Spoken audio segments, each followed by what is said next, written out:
Good morning, everyone. Good morning to the participants and a good morning, a special good morning for our first panelist from Trobe University. Welcome to the second day of the conference. We had a successful first day yesterday at Thammasat University with an opening panel and 3 additional panels, which were mostly about hate speech here in Thailand, and also hate speech in Japan, and also hate speech regarding this philosophical perspectives regarding hate speech. So if you weren't able to join yesterday, then I would introduce myself again. My name is Belen. I'm the moderator for this conference. Next to me is Yuki, Hi. Who is the co-moderator for this event. So again, we have a hybrid setup, as you all know. So yesterday we had more sort of the physical part of the conference, and these couple of days, today, tomorrow, we will have the sort of mostly online sessions. So therefore, we are now here at the Asia Center, so in our own office. So before I would hand over to the panel of Trobe, I would like to give some logistical remarks regarding the webinar guideline. So we are currently in a Zoom setup where as a participant, your camera is disabled, and in principle, you're also muted. Although if you would like to ask questions, you could raise your hand or put a message in the chat box to ask your questions, or you can just simply ask your questions by sending them in the chat box or in the Q&A section. So that's sort of the way how to engage in the webinar in this panel session. So please also look out for the updates, the Asia Center updates for this conference, but also in general on future events, because we will also be posting that in our chat box from Zoom. Good. So then we can continue with our panel. We are very happy to have our guest from Trobe University. The panel is about COVID and combating the rise of hate speech, so obviously very timely in these times. And I would like to invite Bec Strating from Trobe Asia, Trobe University in Australia, Mark Civitella, also from Trobe University in Australia, Oboler from the Online Hate Prevention Institute, and Nasya Bahfen from Trobe University, also in Australia. Bec, I would like to hand over to you to moderate this panel session. Welcome.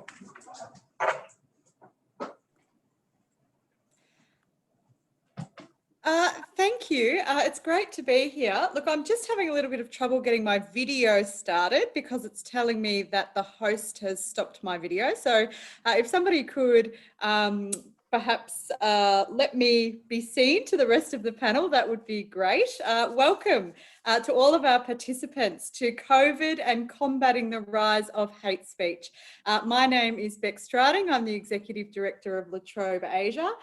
And it's terrific to be here for this very important event. And it's been terrific working with Asia Centre to present this panel and to bring this panel to you today, because this is an incredibly important conversation that we are having about how COVID and, of course, the rise of hate speech in our own country of Australia, we have sadly seen an increase in particularly anti-Asian sentiment due to COVID-19.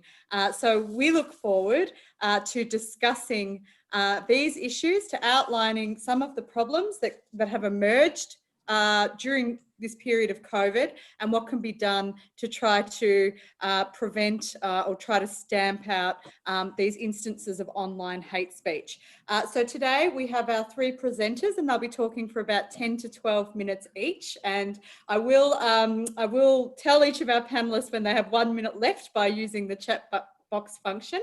That will give us time for Q&A, and as we've been told or reminded, please do address your questions in the chat box function. So I will just introduce our panelists according to our running order. We're going to begin with Dr. Nasya Bahfen, who is a senior lecturer in the Department of Politics, Media and Philosophy at Trobe University and a former journalist. Nasya is also a director of the Online Hate Prevention Institute. Dr. Andre Oboler is CEO of the OHPI, the Online Hate Prevention Institute, an expert member of the Australian Government's delegation to the International Holocaust Remembrance Alliance, and an expert on online hate with a background in both computer science and law. And finally, Mark Civitella lectures Mark Civitella lectures in political and strategic communication at Trobe University. Mark has been a media commentator on public and political affairs for over 2 decades, and he is the chairman of the Online Hate Prevention Institute. So I would like to first turn it over to Dr. Bahfen, who will kick us off by talking about the rise of COVID in the Australian context. So thank you, Nasya. Thank you very much, Bec, and thank you to the Asia Centre for hosting such an important event. What we've done over the past couple of years is document the rise in hate speech. But what I'd like to do is basically give you a little bit of an overview of our organisation. Mark and I are both directors, along with Andre, who heads the OHPI. And what the OHPI does, we're an online hate and harm prevention charity, and we were founded in in January 2012. And the thing is, we're very ecumenical. We don't look at particular types of online hate. We try to clamp down on all types of online hate. And so the Institute has developed mechanisms to be able to fight back against these insidious types of quite discriminatory and racist sort of practices, which Mark and Andre will take you through. Basically, we try to tackle all types of extremism, and in our work, we've noticed that certain types of extremism will follow or spike along with developments throughout the world. And the one that's most important to today's, to today's topic is obviously the rise in hate speech that has accompanied, the pandemic in Australia. So we've been recognised locally and internationally as an organisation. Thank you, Andre. We've been recognised internationally, for example, in the UK Parliament's All-Party Parliamentary Committee on British Muslims, who wrote that the Institute's research specifically looked at anti-Muslim hatred. UNESCO has also described our Fight Against Hate reporting tool as one of those initiatives that really focuses on strengthening and building the resilience of the people who are the subject of online hate. So the Institute doesn't just try to make the victims of online hate passive participants in society. It tries to strengthen them and build resilience so that they're taking part in basically telling their own stories and being a part of the narrative. And finally, our report to the our report into an anti-Semitic terrorist attack in Germany last October. We were noted by the European Commission's coordinator on combating anti-Semitism. So the organisation itself has been recognised throughout the world and by different organisations in its very sort of multi-faith, multi-racial, multicultural approach to fighting against hate. And in terms of an overview of how COVID-19 developed in Australia, here you can see 2 beautiful curves, right? The first curve was when the country, flattened the curve by putting in place strict coronavirus restrictions. And these restrictions, again, have been acknowledged throughout the world as being quite effective public health measures. But unfortunately, with the news of this new pandemic stemming from China, we did unfortunately come across a rise in online chatter and online hate that was targeted at Australians of Chinese background and Australians of Asian background in general. What happened after that was a second wave, and the second wave from July stemmed from mistakes or really issues with certain quarantine practices in Victoria. And so with this second wave, the majority of the cases and most of the deaths are in Victoria and in Melbourne, which is where we all are at the moment. And so in response to that, we've seen strict lockdown measures in place, and these measures are you know, rooted in empirical science about public health.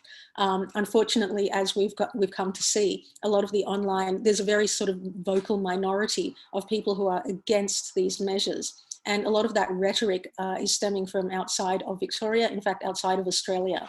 And a lot of it stems from movements such as QAnon, which Facebook, you may have noticed, is trying to sort of crack down on. Thank you, Andre. If we could move to the next slide.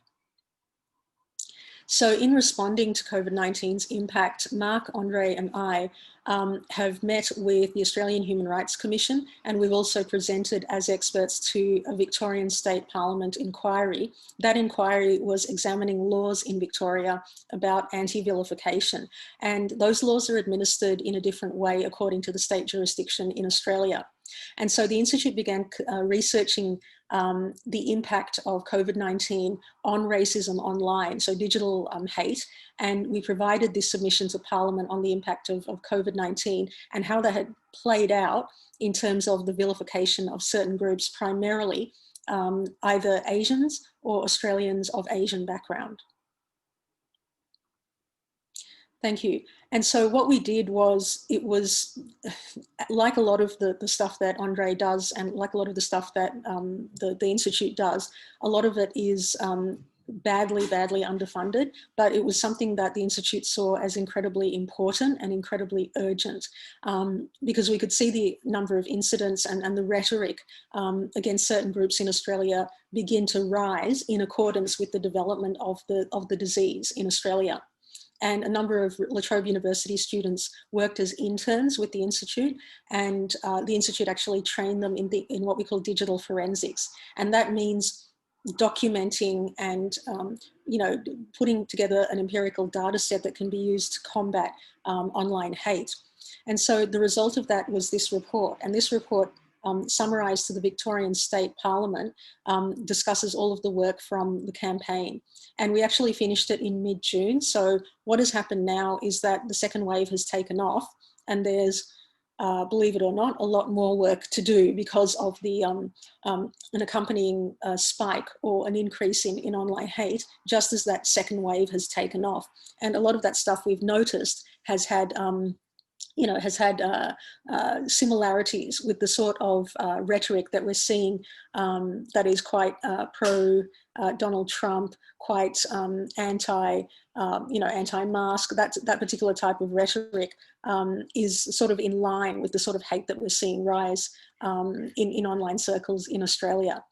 I'm handing you over now. So sorry, Bec, I didn't get to the 10-minute limit, but I'm handing you over now to Andre to talk in a little bit more detail about the Institute's work.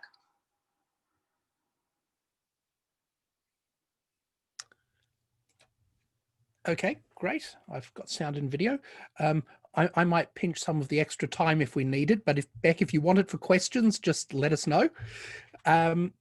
So what I'm going to do now is actually walk through some of the data from that campaign and from that report, which Nasya has just introduced. So the campaign itself had 22 articles which have been published. Some of them have actually been published since the report. So this is an ongoing campaign. But again, due to resources, it slowed down a lot. The bulk of the work was done to get that report out when we thought we'd flattened the curve, and we thought we were into recovery mode before that second wave came. So the focus we found was hate that was examining different types of conspiracy theories which were spreading through social media. Some of these weren't hate speech specific. They were just, well, at the extreme end, a conspiracy theory that COVID didn't exist. I'm sure you've seen the conspiracy theories that the vaccines that are being created are really about putting tracking devices in people. I found hate narratives going back 3 or 4 years that had this same sort of narrative about vaccinations being used to track people, etc. So a lot of it isn't new to COVID, but it's sharply increased and obviously adapted to talk about COVID. We've then seen specific hate narratives related to COVID. So a lot of that's the anti-Chinese, anti-Asian content, but also others trying to attack various minority groups, not just Asian Australians, but also Muslim Australians, Jewish Australians, various other groups. There's a lot of general xenophobia out there as well. And it's sometimes based on the idea that not everyone is being treated equally in terms of lockdowns, in terms of government restrictions, or some groups they try and claim aren't following the rules, or they'll pick any case in the media about one person from any minority who has been in trouble for breaching the rules, and they'll try and hold that up as a stereotype to say, look what they're all like. So these are standard tactics of racism, which, you know, we see in various other guises, but they've adapted themselves to the COVID situation. We've also seen and examined how existing hate groups that we were already monitoring changed and adapted in order to try and take advantage of COVID. And then we've had some discussion pieces that are looking at issues like, for example, the Black Lives Matter protests, which on the one hand were opposing racism, but on the other hand were breaching the social distancing regulations. And that, of course, created tensions in society. So we discussed those issues. We also arranged a panel discussion for the IEEE Computer Society globally. And we're pleased to have Dr. James Gomez from the Asia Centre join us for that particular panel. We presented a webinar looking at COVID-19 racism for a group in India to a few hundred people. We provided a briefing for the International Holocaust Remembrance Alliance's Anti-Semitism Committee, looking at both Australia and the UK and the different ways that COVID was being manifested by hate groups. We provided the report, which was previously mentioned, and we've been providing media commentary. All of this is work that we were not expecting, and it's come on top of the regular work we're doing. But as was mentioned, there was a need to respond. So we did. And I think, you know, there's a lot of civil society organizations participating in the conference. I think this is where we all find ourselves. Sometimes we can plan projects in advance and try and, you know, plan to make an impact. Some of the time we're just reacting. We're trying to do our job when it needs to be done because we have a mission to fulfill. So the impact on online platforms, before I go into the hate speech specifically, the usage of online platforms spiked immensely. More people have spent more time online. Some of them have various other activities they would normally be doing, work, study, etc., that are suspended. And therefore the level of trolling has gone up, the level of hate has gone up. Even if it was just proportionate to the level of usage, the number of people online, if it was a steady X%, it would have gone up. It's gone up a lot faster than that. We've also seen that a lot of the conspiracy theories are in mainstream media, but a lot of the hate speech, particularly the more extreme hate speech, has moved to fringe platforms. So 4chan, Gab, Telegram, BitChute, and a number of others. And this means that we've now got content in platforms where there isn't the same degree of responsiveness that we'd expect from a mainstream channel, which is allowing the content to grow and fester. On 4chan's poll forum, we saw a whole lot of discussion about Wu Flu, a racist name that was created for COVID-19. On Gab, there were various efforts to treat the crisis as something created by Jews. There were various efforts to create new memes and things. They didn't really take off, but there were plenty of people trying to make it happen. The far-right groups shifted their narratives to start attacking the Chinese community and the Asian community. It was the typical far-right narratives of them and us. You can see an example on the right here from literally a nationalist socialist group, a Nazi group. We managed to get this one pulled, but this group had a history of attacking Asians, Muslims, Jews, and others. You know, we met with Facebook, explained to them that this was a white nationalist group, and managed to get it removed. A a lot of the attacks shifted from anti-Chinese to anti-Asian through to general xenophobia. And there's 3 examples on the screen then. One of the things that's been particularly problematic is the impact on international students. So they have been specifically targeted. Okay, targeted firstly because they are of, let's say, Asian descent, or they're Chinese students, or whatever category they've been put in, sometimes incorrectly. Okay, they're targeted as part of those communities, and then they target again specifically as foreign students. And you can see an example at the bottom there. Part of this actually goes back to government policy, which has really pushed universities to be reliant on international student fees, because government funding to universities in real terms has dropped over time. And this is where the shortfalls come from. Now there's been a flip in policy because obviously where our borders are closed, we're not taking in international students right now. So that has led to a shift in attitudes in society more widely. I'm not saying everyone, but there are attitudes out there which are problematic and which are growing. Students have found themselves isolated, far from home, far from their support network, and vilified online. That's obviously got an impact on their studies. It's got an impact on their well-being, their mental health, etc. So the universities are then also under pressure to try and support those students.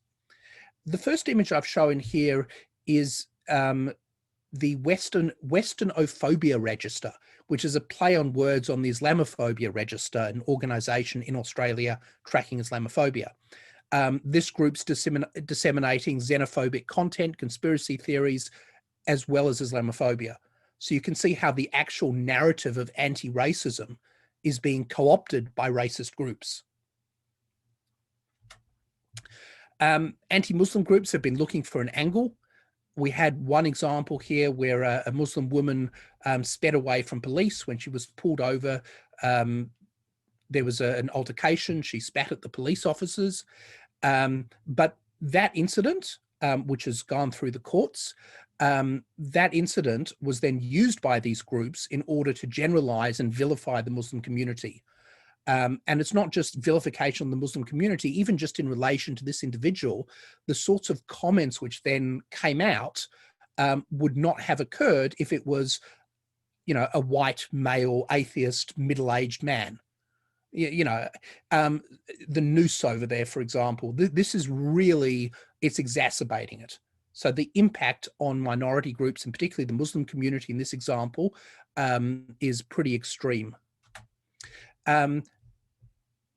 Anti-Muslim groups have not just been attacking Muslims, they've jumped on the bandwagon of anti-Chinese and anti-Asian attacks. So here are some examples from one of these anti-Muslim groups, Australians Against Sharia 2, that particular Facebook page is called. Here are some of the comments attacking the Chinese community. Anti-Semitism, again, we've seen extreme cases trying to blame Jews for coronavirus, mostly happening in those non-mainstream platforms. I mentioned the Wu flu issue on 4chan. 4chan only lets you look at terms up to 10 pages. Okay, search results beyond 10 pages just get dropped. So when we say that coronavirus had 10 plus pages, that means it's the maximum that the system will show you. What we can see is that Wu flu was actually, other than correct names such as coronavirus with or without a space, or COVID, Wu flu was the most popular term being used in this sort of platform. But there were other attempts such as Jew flu, Kung flu, etc., which were being used as well. I'm just on time. Mark, over to you.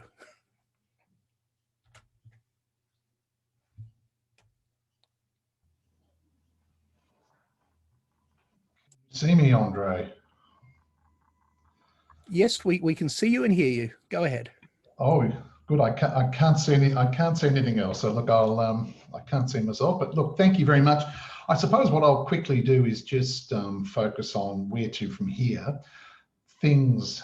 I mean, there was some sort of optimism at the start of this that, you know, somehow or other expert opinion and science would win the day, and that people would be, you know, swimming in rational behaviour as a result of this scientific sort of guidance we would have. Of course, all of that collapsed fairly quickly, and certainly where we are here in Melbourne, within weeks of this, we had images of people fighting over hoarding toilet paper and things in shopping centres. So not a great image not a great advertisement for the country or for its people. But that was where we are, and as mentioned earlier, we are now in, for the first time ever, really, even despite the First and Second World Wars, we're in this sort of process of lockdown. We did have curfews, and we now can't travel more than 5 kilometres, and only for specific purposes and all the rest. And I don't know, James, you might know, but I think we may be playing off against Singapore in the finals, I think, for lockdown and for state control. But apart from that, what we've really got now is an absolute hardening towards in society as a result of COVID-19, that this sort of sense of, you know, working together and being together and so on, and pulling, you know, we're all in this together has been a theme here. Well, it really hasn't quite come through. And a lot, you know, the media have put in lots of images, if you like, of some genuinely wonderful things that people have done, but it's almost to sort of add some colour to a very bleak picture of where we've ended up.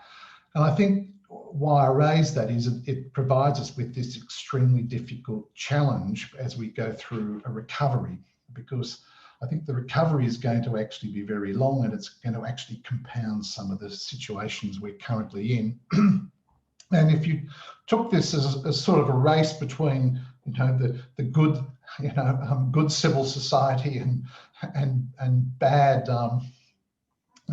people, you know, engaged in online hate and trolling and whatnot, we've been lapped.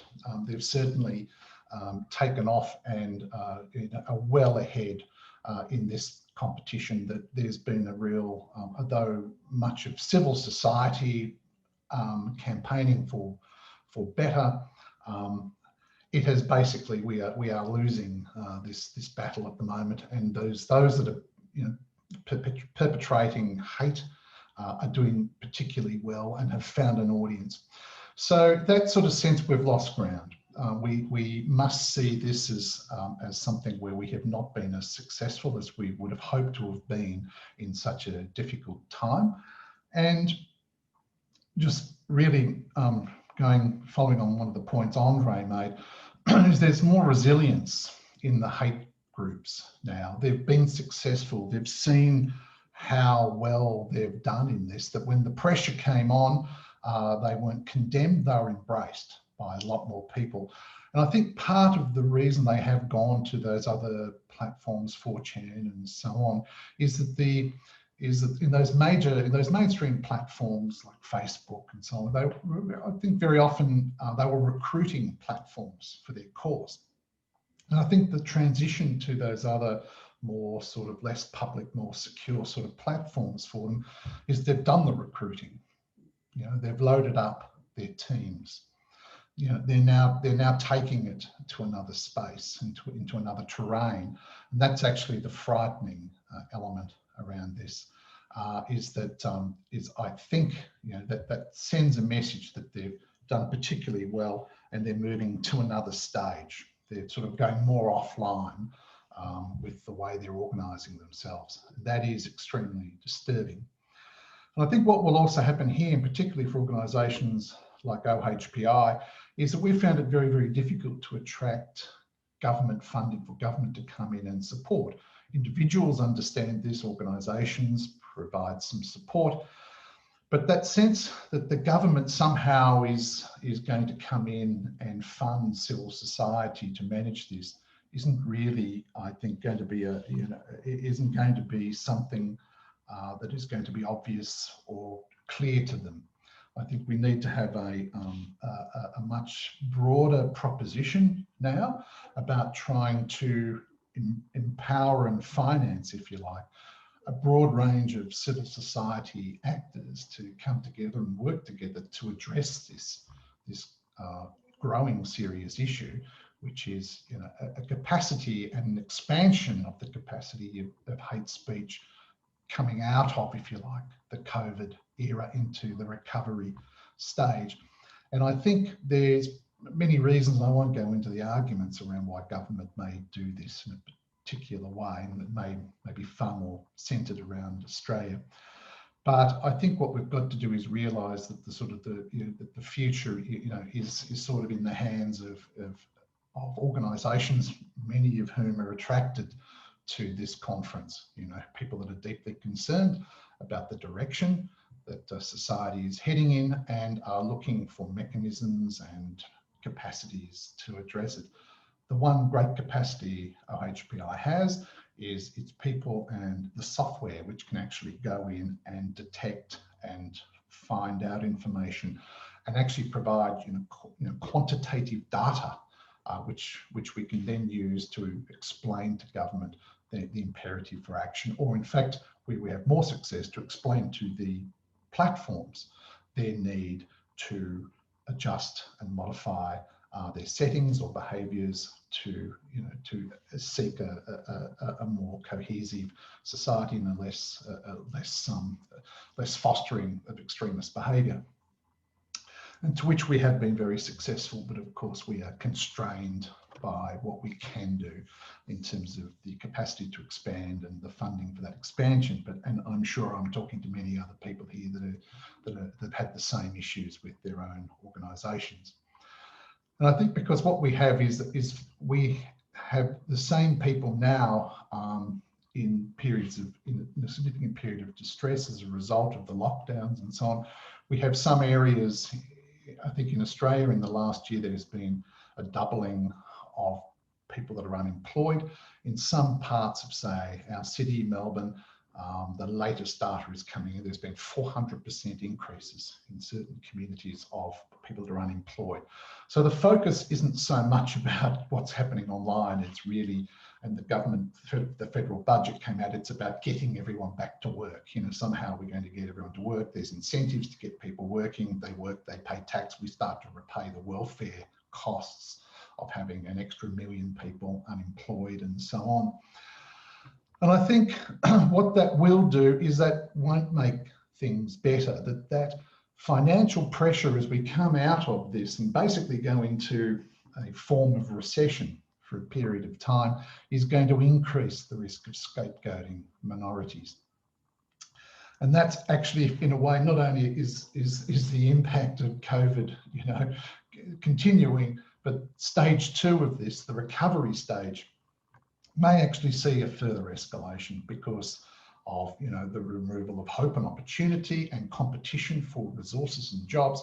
And we've seen this time and time again in history, that will probably exacerbate what is already a dire situation. And given that the proponents of hate speech have raised themselves, they've got to a higher level, they will now have a new platform to push ahead further again. And my thinking is that most governments have not fully understood what that means. I think maybe just in terms of Australia, once everyone gets a job, it'll all go back to normal. This will be fine. It will all just die down.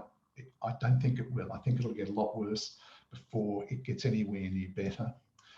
And what this really means, even globally, if you look at the UN sustainability goals, which, you know, of course include social cohesion, is they're going to be deeply impacted as we have basically, you know, cashing in future dimensions for just survival at the moment. So it's not so much, you know, we're sort of in the phase of coping rather than managing. So those sorts of management plans and sort of forward projections are somewhat going to be curtailed by the sheer impact and need to somehow or other get a grip on where we are and try and just cope with the huge social upheaval that we're currently dealing with. And with that, I'll throw back to Bec. Thank you. Terrific.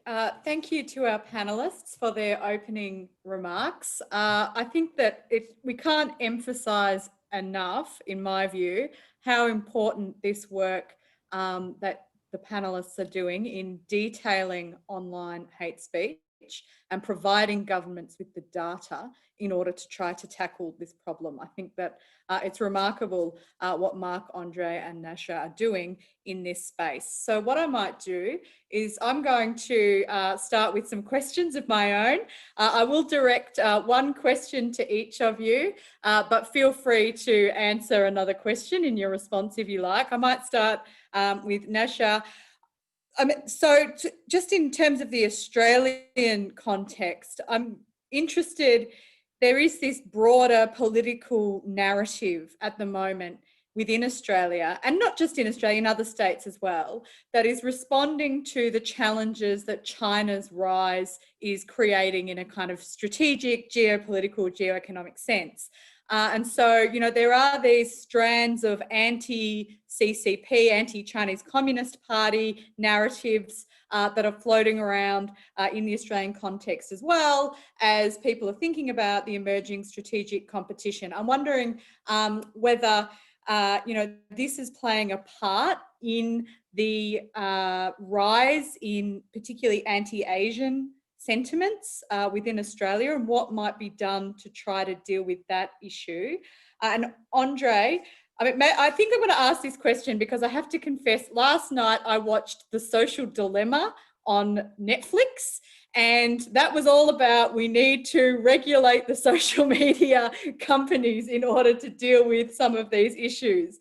But one of the kind of stark things in your presentation, you know, that social media, it's not just a tool, right? It's something, it has its own sort of internal drivers and logics, and it's creating this like polarization that doesn't necessarily relate to conventional political ideological spectrum.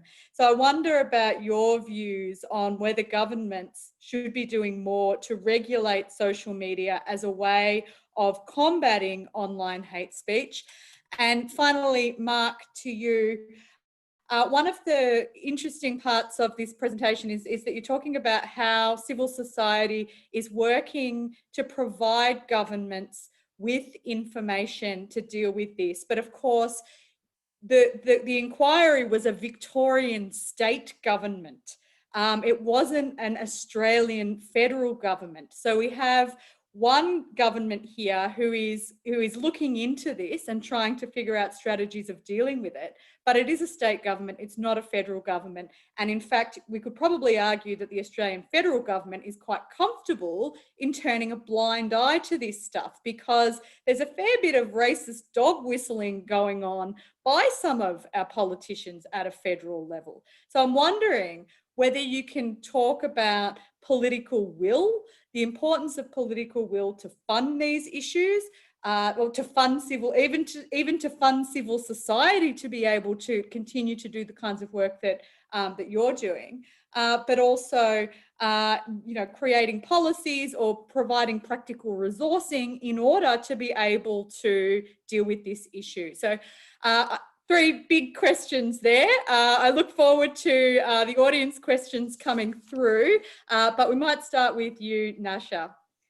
Thank you very much, Bec. I think you're totally correct. All of this is taking place against a background of broader geopolitical flux that Australia finds itself in.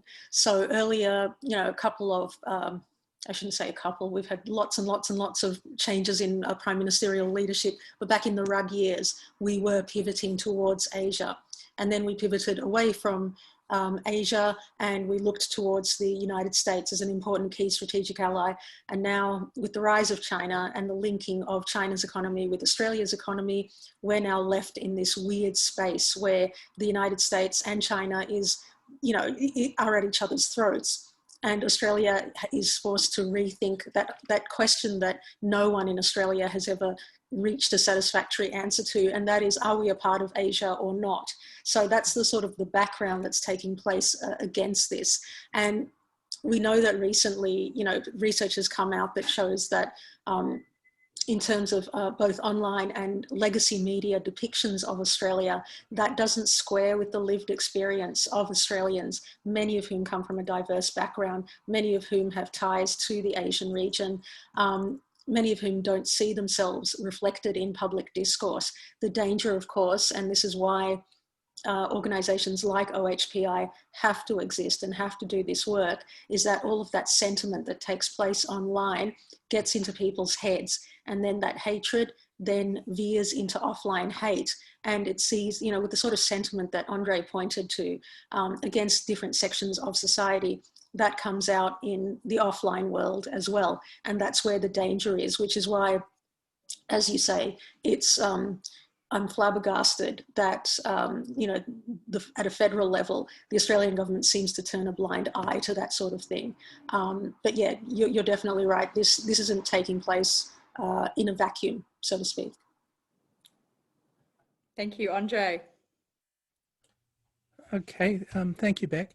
I'm tempted just to follow up on what Nasya said by finding an image for you, but I'm currently sharing my screen, so that will be a little bit difficult. I might do it at the end for a bit. We had an incident in Melbourne not long ago where graffiti attacking the Premier, the political leader of the state, was graffitied in paint on the middle of a highway. And this particular graffiti involved both a Magen David, a Jewish star, which made implications about conspiracy theories, and a swastika. And it was only a few words long, a few letters long. And within that, they managed to include both Nazi symbols and this anti-Jewish thing when it was really a political attack. That's the sort of thing we usually see in online memes. The fact that it's turning up, painted on the street, is, I think, evidence of that shift.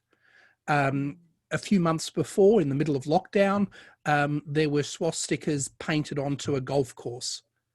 You know, and that particular case, one of the swastikas was facing one way, and one was not really a swastika. It was facing the other way, which was suggesting that the people behind this weren't actually neo-Nazis. They didn't even know which way a swastika went. They were just people who were seeing a whole lot of online propaganda and thought, hey, that would be fun to do, to bring into the real world. And that's the impact that the online content is having. So that was just commenting on Nasya's question. In terms of regulation, we did I think Nasya mentioned it before, our report into the attack in Germany last year, almost exactly a year ago now. We included a large number of recommendations in our report. It's a very solid report with a large number of statements of support and an academic peer review on it. And the report is detailed, but what it really goes into is, what do we do about this? And that includes recommendations for government, for platforms, for civil society, etc. One of the things we said we need is platforms have various levers they can use for people who are acting out. The most serious thing they can do is close someone's account, which is actually not the most serious thing they can do, because the person just comes back with a new account. It's actually more effective to suspend them for 30 days or something, because the person then has to weigh up, is it worth the effort of trying to recreate a new account and starting again from scratch, which I can do immediately, but it's going to cost me time and effort, or just to wait the 30 days. Okay. But for repeat offenders who, the minute they get back, post something saying, yay, I'm out of Facebook jail, and just continue the way they were, there is no deterrent there. So at some point, there needs to be a way for serious online abuse to move from being something reported to a platform that the platform deals with, to being something that can actually be dealt with by government, whether it's police or human rights commissions or whoever it is. It needs to move into the real world the same way the hate is moving into the real world. But we need to catch it when it's still online. So there needs to be a better interface between the two. We've said that, look, we have some serious penalties for online abuse, but because they're serious penalties, they're only applied very rarely. Not, a lot of the online issues don't rise to the standard, or the level of proof isn't available to actually apply that particular penalty.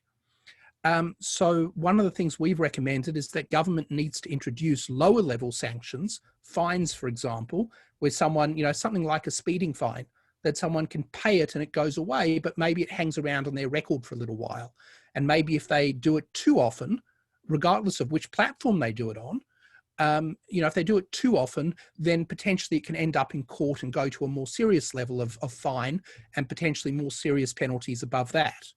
But that requires a new way of thinking and cooperation and data sharing between platforms and government.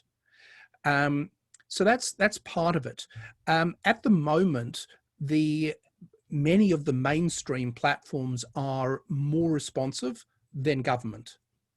Okay, and that's by design, because if government makes a law and says everyone is required to do X, the platforms have to do X. And we've been in discussions with platforms when we said, look, we think this content is breaching this law. Will you take action on it? And the answer invariably, if there's a clear case for it, is yes, and they act on it. They also have their own standards, and their standards go beyond the law. And that means that they take down things that there isn't actually a law against, or things where the law might be against it, but it's not very well enforced. So we do need some more regulation in certain areas, but it's not, it's not just a case of saying, oh, well, the platforms aren't doing a good enough job. In many areas, the platforms, at least some of the platforms, are doing a very good job. But we need to improve those interfaces, and we need to work on closing particular gaps which aren't being recognised. One of the early examples we dealt with in 2012 was racism against Indigenous Australians, where it was being expressed through memes, and when they were challenged, the people just claimed that their memes were meant to be funny, and therefore, because it was humour, it would be excused.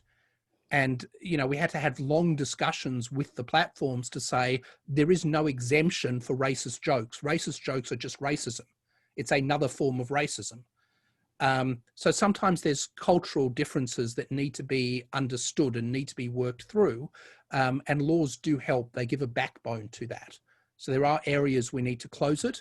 And there are areas where, when platforms are continuously failing to deal with certain issues, there needs to be penalties on the platforms, not just on the people who post the hate, because without those penalties, there's no incentive for the platforms to improve. Okay, and that's what they've got in Europe at the moment. So we don't have that right now, except in the area of terrorist content, particularly abhorrent violent videos. And in that case, we've actually over-regulated, because platforms are in breach before they've even been told that they're in breach. Right. So, yeah, I hope that answers it. I'll pass over to Mark. Mark? Oh, thank you, Bec. Look, I suppose I'll answer your question in two parts. The first part really gets back to the first question you did ask, which is about the relationship with China. And of course, we had that situation where, the official version of events in Australia is a wonderful, wonderful, inclusive, multicultural society, and everyone's welcome. And that's the line that the Prime Minister will articulate. And what we really have, what we found with COVID was a whole lot of increase in racist behaviour, which we were cataloguing and putting out. So at the same time, the Prime Minister is saying this is wonderful, we're actually providing documentation saying, well, it's actually not that good, there is a problem. And then we actually had, if you like, in terms of that federal thing, we had the Australian Human Rights Commission and the Race Discrimination Commissioner coming out saying exactly that. There was this increase in violence, an increase in abuse of Asian Australians and particularly Chinese Australians. And so that actually sort of feeds into the other answer, which is when we go into these organisations, and I'm sure Andre and I have spent many, many hours together walking through many political offices, trying to explain to them the need for them to invest and to support OHPI because of what it can do. And I suppose the first thing is if we're in there sort of shattering an illusion, you know, a rosy picture of the country and what it should be, they don't really want to fund that to any significant extent because, well, you know, yes, this is the rhetoric, here's the reality. We deal with the reality of it. We deal with the nuts and bolts and ugliness and pleasantness of the reality, but that's the reality of it. And here are the steps to, you know, it's very practical. And of course, as much as we enjoy positive rhetoric, you know, it makes you feel good, it sometimes isn't true. And that's where we find ourselves. And that's why I think, and just reiterating Andre's point, where civil society has probably a greater role to play, it just simply doesn't have that sort of financial backing. So when we look at this and think, COVID, we need a whole lot of people to be online, we need a whole lot of data analysts, we need this, we need that. We don't have the money for that, we don't have the funding. And we were having to knock back requests from the Australian Human Rights Commission. Can you help this organisation? We simply we would run out of resources for that. I mean, we've just been stretched beyond capacity. And that, I think, is the difficulty with government, is that often that sort of the position we have, which is very much about linking organisations and providing, you know, very concrete solution sets, often means having to embrace a picture of something which isn't a pleasant picture for the country. But it is what it is, you know. And often the politicians want to give us the picture of what they would like it to be. We give the picture of what it is, and I think they often don't match. And that's part of our difficulty. But we can't walk away from that because that's our charter. You know, we are here as a harm prevention charity to assist organisations specifically around hate speech. That's what we do. Thanks, Bec. So I might stick with you, Mark. Andre, did you want to say something? I just want to throw up that image. I managed to pull it up when I pulled down my screen sharing for a minute. So I'll just pull that up for a second, then we can. So that's the article from our website. That's a photograph of the highway. Dan Andrews is the Premier of Victoria. And, you know, that's, you can see both the Jewish star and the swastika into this painted graffiti on the middle of a street. It's disturbing. Thank you for sharing that, Andre. Look, I might stick with Mark for a second before passing it back on to Andre and then Nasya. The question from the floor is, what is the focus of Australian government? What is the focus of the Australian government and how are they combating hate speech? In which area are they spending money on? And what initiatives are they employing to combat hate speech? And do we know the size of the budget? So again, I think we go back to this point that needs to be understood, that we've got multiple governments. We've got a federalist system in Australia. So different governments are doing different things. But Mark, would you like to have a first crack at that? I'll have a first crack, and I'm sure everyone else will have other things to add. But I think the difficulty there is we have a thing called the E-Safety Commission.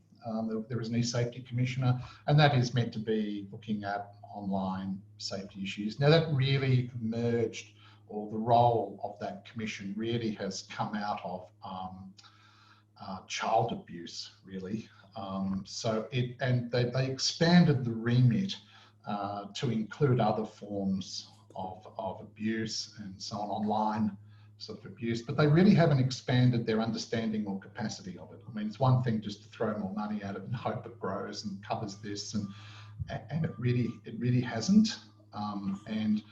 So yes, their money has been spent. The intention has been noble. Has this provided any significant impact or boost to addressing online hate outside of what I want to say they do a very, very good job in the space in terms of abuse of children. So that is fantastic. Just this other space, which is somewhat different, I can't say that they've really had any impact. Okay, thanks. Andre, did you have anything to add? Look, we were part of the push to form the commission in the first place. So it's a few years old now, but it's newer than we are. And, you know, we always pushed for it to deal with racism, and it's never done so. So, you know, the topic of this panel is really about racism. And from the e-safety commissioner's point of view, they will deal with cyberbullying of children. They will deal with sexualized image abuse of women. Racism just isn't part of the scope of what they cover.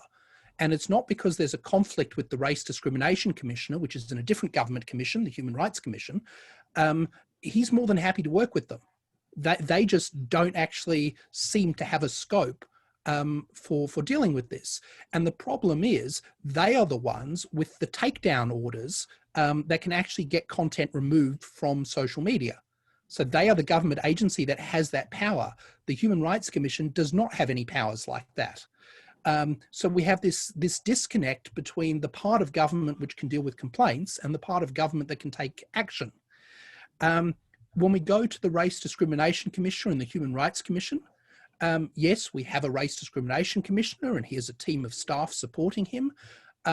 But there was also a national anti-racism strategy. That strategy expired about 3 years ago, which means it's got no budget because it doesn't exist, which means what they can actually do is really limited because they haven't got a campaign budget to draw upon to actually proactively do things, which is how we end up in the situation of the Human Rights Commissioner, the Race Discrimination Commissioner, coming to civil society organisations like the Online Hate Prevention Institute saying, can you give me data? Because they get the complaints that are formally made to them and they have data on that, but they haven't got the capacity to do large-scale work to understand, you know, the data-driven impact of what's going on. In terms of the federal budget, and it just came down less than 24 hours ago now, I think. It's very, very fresh. There's about $300 million assigned for cybersecurity. About 200 million is for business and to protect people against online scams.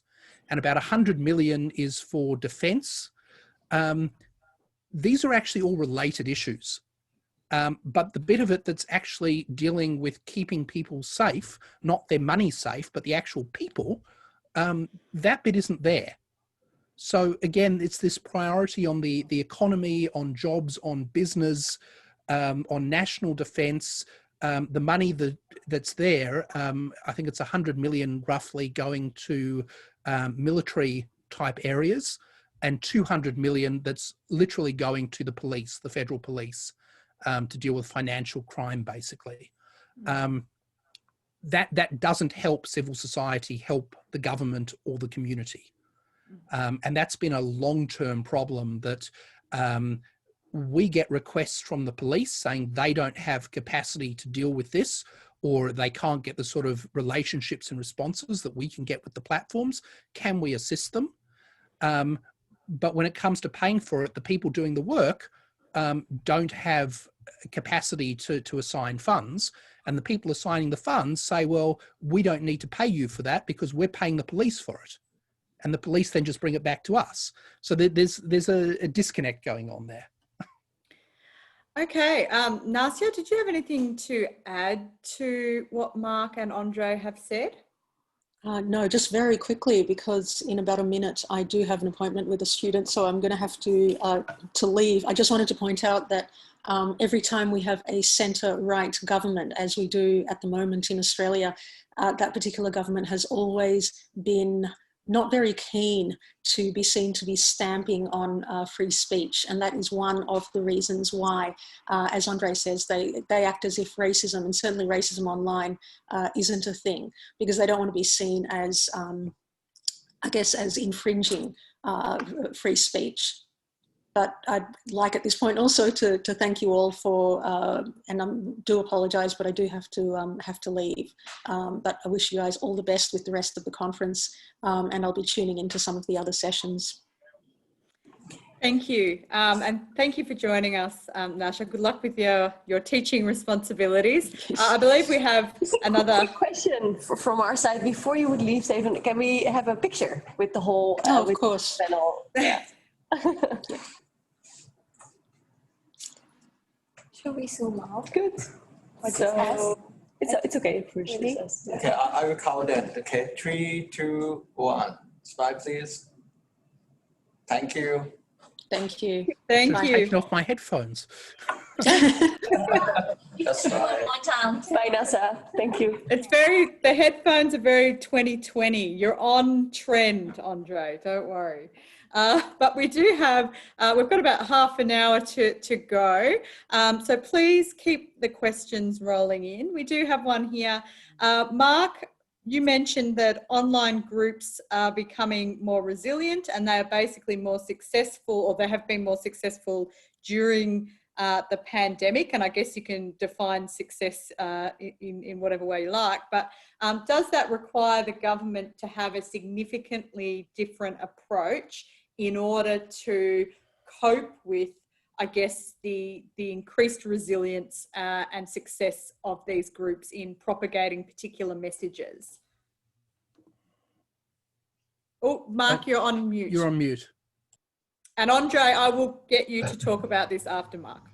Yes, I'm sure Andre will have more to add, but look, I actually, this is a very, very hard question because a group of people have used a difficult situation as an opportunity to grow and recruit and see what they're doing. They're locking us down, they're taking away our freedoms, all this sort of stuff.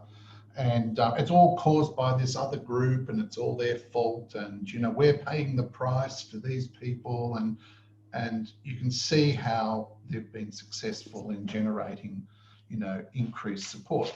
You know, the difficulty is whether in fact, you know, and this is very hard to say where you could actually counter that. And that is sort of the really difficult question. Yes, we can continue to do the things we do. We can continue to work with the impacted communities and make them more resilient, more able to counter the sorts of attacks. Yes, we can work with the platforms. We can have, you know, but there comes a point, I suppose it's the point. What does government do now? And you know, in Australia, what are they doing in Australia? They're giving people incentives to hire people. You know, we're going to fix the economy. You see, once we fix the economy, it'll all just disappear and whatever. Well, it won't, and the economy won't be fixed overnight, and the pain will continue to fuel this problem. So it gets worse. And I think that's the difficulty is, and Nasya's point about they don't want to, you know, what is free speech, what is not, is this hate speech, is it just people, you know, kids having fun on the internet, you know, that's the difficulty. And I'm not 100% sure, you know, I mean, there are certain things government could do. Governments could invest far more in resilience, you know, into supporting the resilience of civil society about this. And I think that will have a better longer term effect than it coming in with a hammer or whatever, and then the next government rescinding it, you know, which always seems to be you march forward, you march backwards, you march forward, you march backwards, often in this space. You know, Andre may have a very different view. I'm actually, you know, I'm more of a pessimist. And it's hard to be more pessimistic than Andre sometimes, but I do have a pessimism about the capacity for government in this space. Other than if you just, you know, empowered the communities, I think we'd have a better shot at it. But we do need, and this is very much like, you know, when we all started driving cars, everyone just smashed into each other and killed each other, you know. So you needed rules and processes and laws and stop signs and to redesign how cities work. Well, we probably need some of that infrastructure in terms of what's appropriate. Are people at school trained what is appropriate, what is inappropriate in the online space? You know, is that sort of the moral foundations extended into online behaviours? There's a whole lot of, if you like, that other area of it, which is much more longer term, and it's maybe something that governments could invest in school systems for example. But they're long-term things, and I'm going to leave it there because I'm sure Andre. So look, a few different thoughts there. The first one is just to highlight the irony. There is a job that badly needs to be done for society. It is a job which young people in exactly the age range that the government wants to see employed would be very well suited to do if they were employed to do so and trained to do so. We would be more than happy to employ them and give them those jobs if we had the money to do so. So there's actually a self-defeating thing going on here that if government did invest in civil society in this area, you know, we could vastly, you know, it's not just us. Every company that's managing a social media brand can invest a lot more in trying to ensure that their space isn't invaded and used for hate and trolling.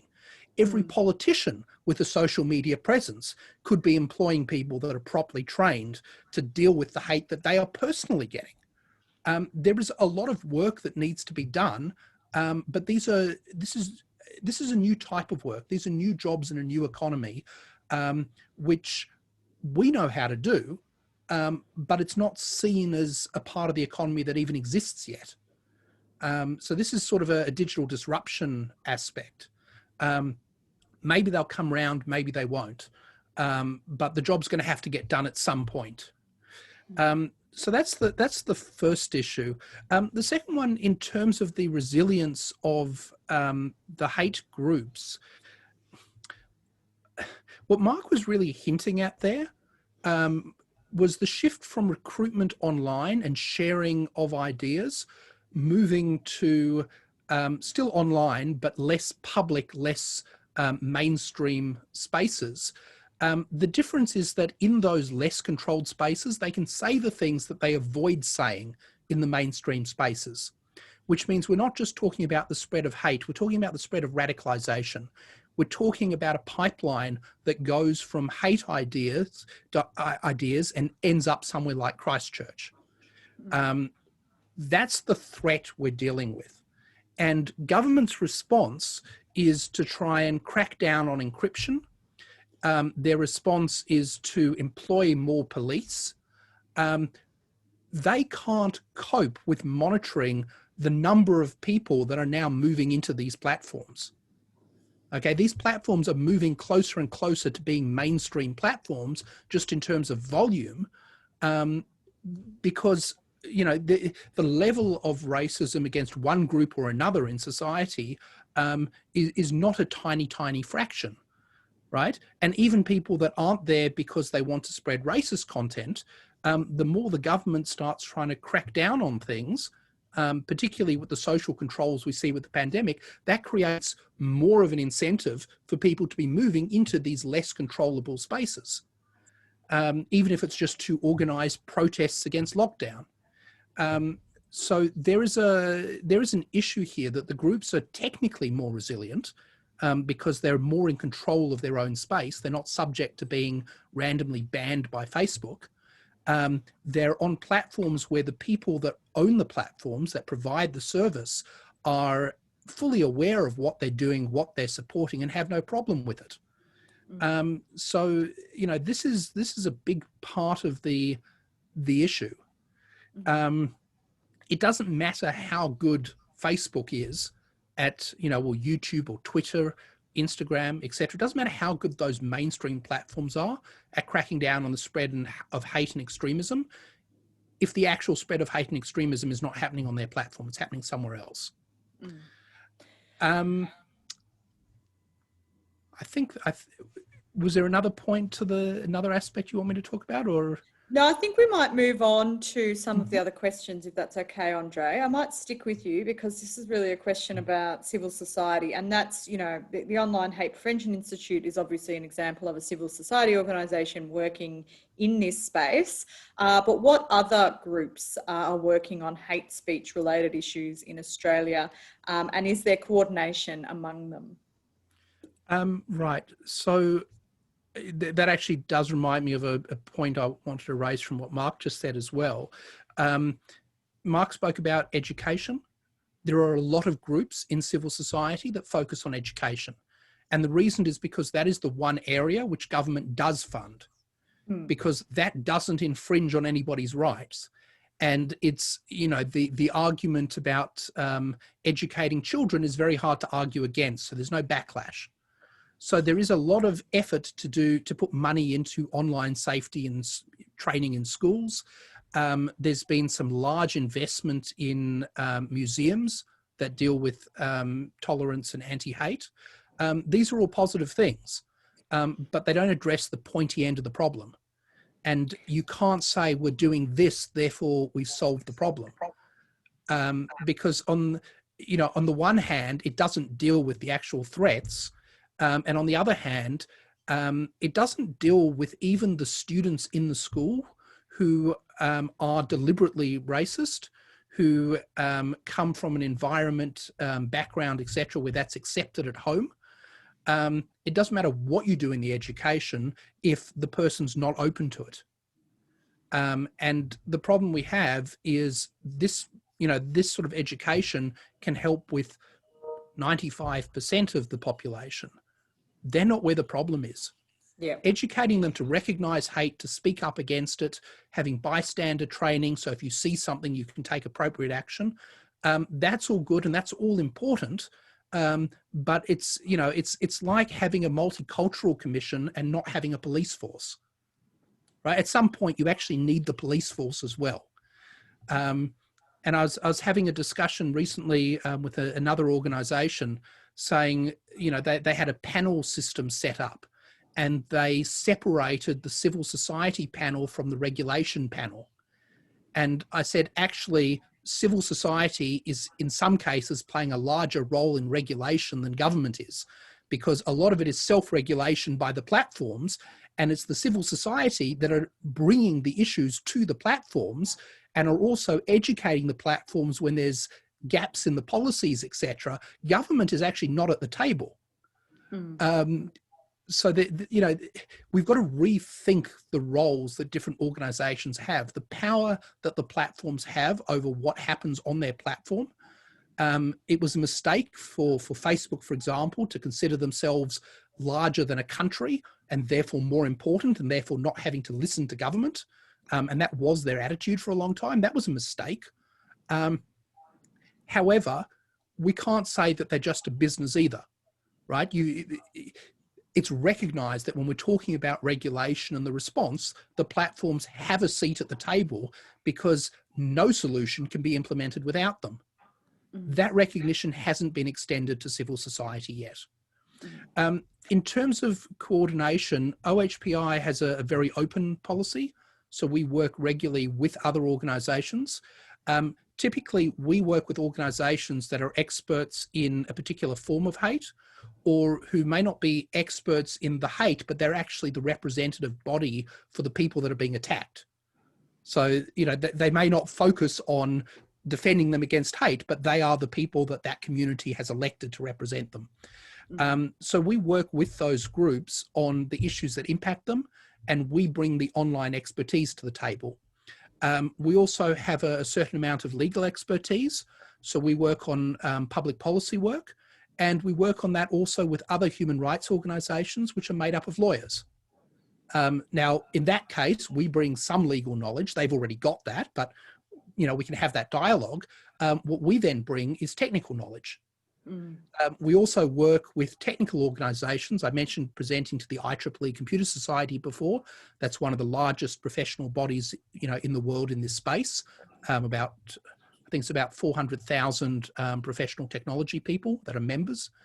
When we present for them, they have technical expertise, but they don't have the human rights or online hate expertise.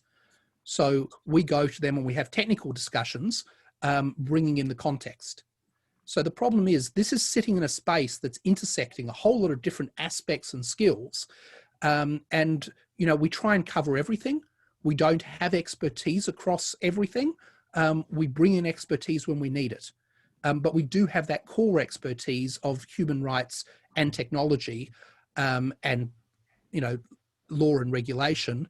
And with that all brought together, we tackle things that just fall into gaps between other organisations. Yeah, sure. We've got about 15 minutes to go, and we've still got some questions coming through. So I'll ask our panelists to keep responses brief so we can try and get through these questions. I'll direct the next one to Mark. This was actually a question that I had written down. What are your thoughts on the potential applicability of the work that you're doing in different countries? So what lessons are there in the Australian context that can then be applied for other states? I think there's a lot of applicability there. In fact, part of being at this conference really comes from a long series of discussions with James, and probably also opening up, and there is a session tomorrow for people that are interested to participate, where in fact this platform, if you like, I mean, this is a huge investment in software that can go and do all this. I mean, it's not some people on the internet, there is a significant software solution behind all of this. With the right applications and the right collaborations, it's something that can be used for other countries. Transposing an Australian understanding of something into, Thailand or something won't work, obviously. So it's really about working with people who can, to train them, for them to actually embrace, a use of the software to assist with their own communities.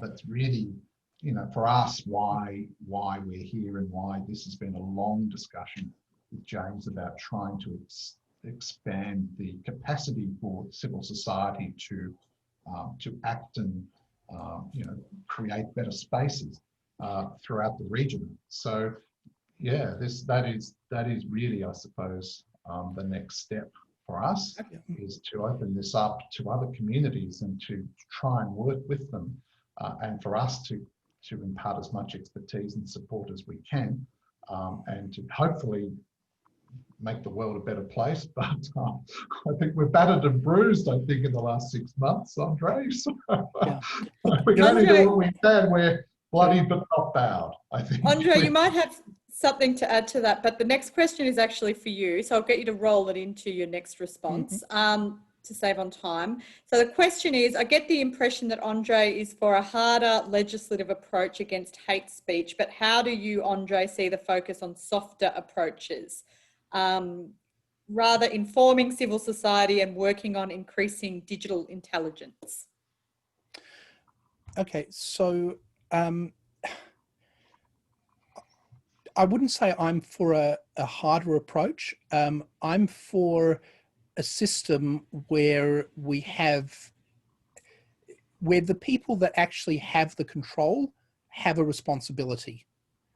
Okay, that platforms have a responsibility not just to their shareholders, but they have a public obligation, as all companies have, to the societies in which they operate. And I think the best example here is to think about mining companies, and when they go into a country and in the past have gone in and caused significant environmental harm. And there were no laws in those countries, if you like, to prevent that, because or they got exemptions because the country wanted the investment. And now we're seeing the results of that, and there's now standards, and if it's a company registered in Australia, there's standards that have to apply regardless of where in the world they're operating. Okay, so the problem we have at the moment is that the tech companies are not Australian, right? These are overseas companies, but what they do impacts an audience in Australia and in every other country. So there needs to be a responsibility back to the citizens of that country as represented by their elected governments, and that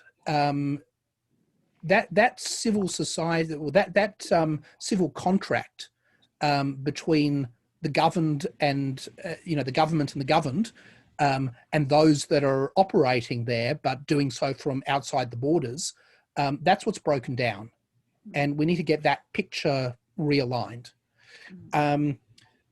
Just going on what Mark said, what we have, which does translate, and we've done training in a whole range of different countries. Italy springs to mind as one.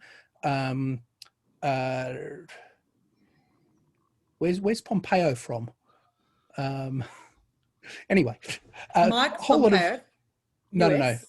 no, not that Pompeo. One of our colleagues.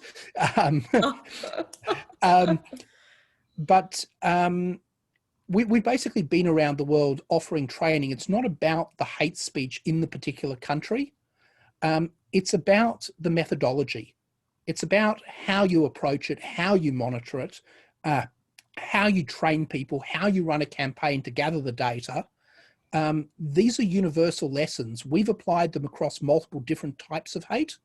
And we've actually run campaigns, at the global level, at the local level. We've discussed running campaigns in other countries for them. It's all doable, but you need to have both civil society partners who can operate on the ground and can then do the work bringing those results to the people that need to see it, including lobbying governments.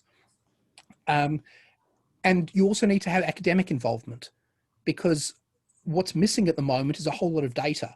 And that data needs to be published through peer review processes to say this is what the situation looks like. We spend a lot of our time answering queries from academics, PhD students, etc. And they're, sometimes they're from Australia, but most of the time they're not. And the skills and expertise we bring are used around the world on a whole lot of different types of hate speech in a whole lot of different contexts. So, Mark, I might turn this question back to you. And actually, this question goes to something that I was thinking of when you were talking about the car example. Like, the cars get introduced and there's harm that's being created from the new technology and they have to regulate. But I was thinking one of the issues is how harm is conceptualized in particularly liberal societies. And I think one of the challenges is balancing the sort of freedom of speech liberty against other civil liberties, particularly the right not to be discriminated against. And so this question gets to some of that, and I'll read it. Wondering whether the reason why the Australian government does not seem to fully support your valuable work is because of the belief in libertarian principle. Tolerance is crucial in a society of free speech. Oh, look, I mean, we support free speech. This is actually about harm minimisation around hate speech. And so, if something was to be said, if I was to say something where I set about to be intentionally harmful or something to you, it would be less likely I would ever do that in person than I would online. So that's part of the difficulty is, we have a set of laws which are about people in a particular, in the non-online world. And we don't really have the full, some of that translates into the online world and some doesn't. And, I am also, and I think we've been very, clear about the need for the platforms to have a role in that as well. But I don't think it's, it's almost just that simple dichotomy of freedom of expression versus, restraining society and so on. I think it's probably a little more complex and it's a little more difficult because, 10 years, honestly, I think when I probably, got involved, Andre, maybe 6 or 7 years ago when we started, I don't think anyone actually knew we needed this. There was no prospect of this conference even being on 6 years ago. Because the thought, the space hadn't actually, we hadn't, millions of people around the world hadn't actually formed the view that there was something wrong going on in this new meeting that was meant to connect us all together, and we're all going to, count how many friends we've got. Well, Mark, speak for yourself. I started writing about this in 2008. Facebook had, I think it was 20 million people back then. But Well, it does I mean, get to but the. that's how fast it's moved, you know. Mm, And mm. I think that's the difficulty. So I don't want to say, yeah, all these government, they're all idiots and we're the only smart ones, all that sort of stuff. Look, I just think we're just ahead of it. And I think, I mean, you know, I think when I first met Andre, one of the first things we were talking about, I said, you know, I don't think everyone actually understands how important this is yet. Mm. You know, that may have been 6 or 7 years ago, yet, you know, and we fast forward and now people are saying, yes, we all got it, it's terrible, we ought to shut it down, you know. Well, no, you know, it's a, you know, that's why, you know, we really wanted to participate in a conference like this. I think it's really valuable that people talk about this, because these discussions did not go on 10 years ago. You know, this is so new. We really, you know, we really want to make sure we've got a better framework for this. You know, there's so much at stake. You know, this is, you know, digitization isn't going away. You know, this is so important. We've just got a couple of minutes left. If I can grab that last question that's sitting in the chat. Yep. Did you want to read the question out, or? I will. I just want to share my screen. Oh, no, there goes the question. If you want to read the question out.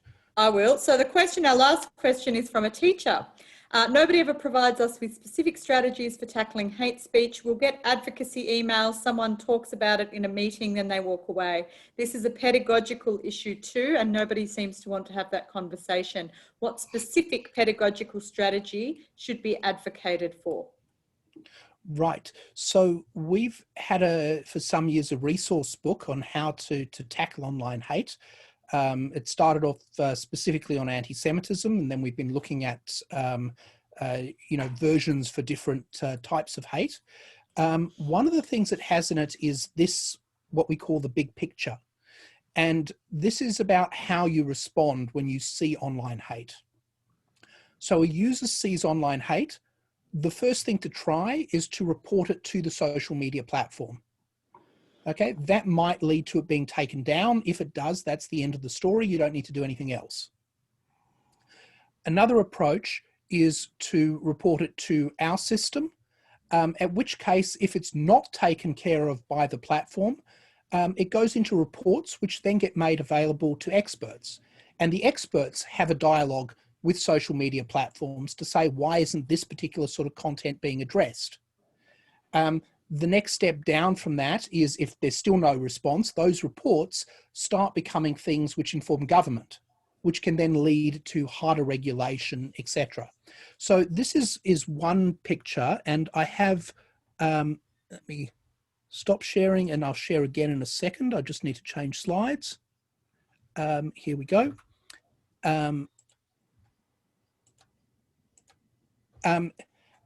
That process is part of another larger system, and there's a paper on this. If you search for my name and smarter ecosystem or something. The idea here is to empower users so they report things online, and affiliated civil society groups can have gateways where people can report things to them.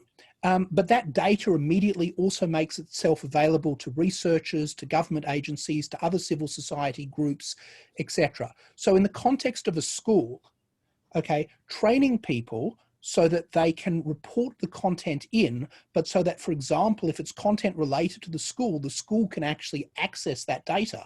This is what's been reported, but is also under no obligation to deal with the larger picture, because other organizations that have that responsibility, whether government, civil society, etc., can also see it and deal with it. So we divide the problem up so that the people that are best able to handle it can respond to it. We have another picture, which I don't think I have in this particular set of slides, which is about when you use counter speech to respond and tackle the hate. The short answer is when it's safe to do so. And there's an explanation of what that means. If you're talking to your friends in a group that's part of the school forums, that's one thing. If you're dealing with an anonymous troll and you're up there with a profile with your real name and contact details on, that's not a good time to be trying to use counter speech to argue with the troll. okay, because that troll knows who you are, you don't know who they are, they can use that to then escalate into all forms of abuse. So part of the education for students is to recognize the different approaches that are available, when you should do so publicly and speak up, and when it's actually safer to take other options where you can anonymously report things. So there is training we have on these things, and we do work with schools on that. We've done it in Australia, Turkey, a bunch of other countries, Israel, Malaysia, I think we did once as well. So yeah, there's work that can be done there. We've actually got a grant application in, which the government said they would be announcing the grants about 6 weeks ago, and they've just never announced them. But we put in a request for funding in order to update all these guides, because obviously all the technical details change fairly regularly, and to build new guides and make them available. You know, we have the expertise, but yeah. Okay. I think we need to wrap it up now. Thank you so much to our panelists, Andre and Mark and Nasya, who was here earlier. And thank you to Asia Centre for putting on this fantastic conference, really important conversation. I learnt a lot from the discussion, and I hope that you did as well. And Andre, I think you've got another workshop coming up tomorrow morning, which talks about some of the tools and technology. Yeah, so what I've just shared a little bit there, and how the tool actually works, what it does, how you can use it, that's what we're going to discuss tomorrow. Just for clarity, we don't have money to offer. What we're proposing tomorrow in terms of a pitch is to say there is a strategy for how to use these tools. If different organizations in different countries, together with academic partners, want to all come together, we can put together a large-scale project with different subsets, different sub-projects that could then be implemented if there are people that want to pay for it. So we can effectively put together a bid and say, this is what's available. Now, which of the funding agencies or foundations or whatever would like to make some or all of this happen? So that's what we'll talk about tomorrow.